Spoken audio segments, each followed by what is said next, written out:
In part, this might have been because Rome's Daily Gazette couldn't be bothered with him. The editors wanted new news stories, not yet another harp-twangler, with more mischievous involvement from Parthia, leading once again to the sordid death of the hopeless hopeful. If number 3 was dumped in that useful ditch, who cared? Failed fakes were old news. Besides, it was overseas. Any false Nero had to compete for public interest with the nitty-gritty of our daily life. Senatorial decrees, the harvest, aristocratic births, crimes, scandals, wills, portents, athletics results, and the so-called military successes of our all-too-living Emperor Domitian. The Gazette's column about amazing spectacles had a cracker this week anyway.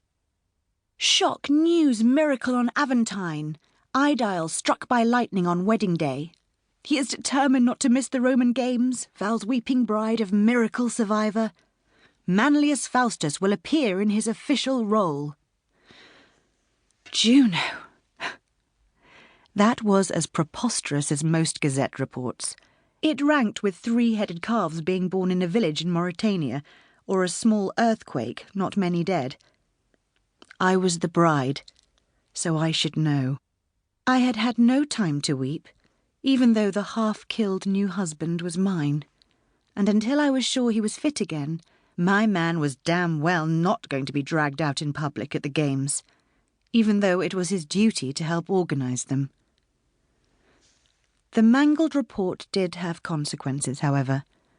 That September, the toiling bureaucrats in their vast office complex on the Palatine were still tidying up loose ends on the newest false Nero.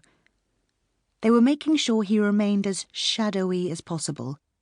For a routine chore, they all read the Gazette to ensure compliance with official policy, where official policy meant the paranoid decisions of Domitian. The Gazette's amazing spectacles section was less sternly policed than others. Who cared about a reign of brilliant green frogs in Thrace? But the shock news miracle made the bureaucrats pause. In the way of their inquisitive trade, they must have checked whom this unlucky magistrate had been marrying when the lightning bolt felled him. The report did not specify that his allegedly tearful bride was a daughter of Marcus Didius Falco, who had once worked as imperial informer, or that I myself carried out personal inquiries for the general public. The Daily Gazette probably left this unsaid, because it does not accuse magistrates, brand new wives, of low activities. Not unless they have committed adultery with actors, and even then it has to be actors the public had heard of. But the bureaucrats existed to know who people were and what they did. They had their own resources, crude spies, torturers, death squads, or sometimes, for light surveillance, they would hire freelance investigators. They kept lists of all Rome's freelances. Whether I liked it or not, they knew what I did. Just my luck. One of them needed a task carried out discreetly.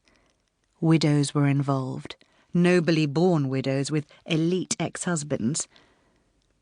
To have the usual repulsive armed men approach, these matrons would be undiplomatic, even in Domitian's Rome. So when my marriage came to their attention, the officials thought of commissioning me. My name is Albia, Flavia Albia. I carry out work for troubled people who need answers. I am efficient and discreet. I came to Rome from Britain, which makes me mysterious and exotic. But the bureaucrats knew that, as the adopted daughter of Marcus Didius Falco and Helena Justina, I could be passed off as a decent, intelligent woman whose mother was a senator's daughter and her father a man of standing in Rome. Wonderfully for the palace, I had just married a well-regarded magistrate, and, as the Daily Gazette said, I would soon be seen nibbling nuts with him among people of the best quality at the Roman Games. Forget the British angle. The scroll beetles were eager to overlook any rumours that I was a bad-tempered, straight-talking druid. For tricky interviews with highly placed widows, I was ideal. Chapter 2. Many a bride wakes up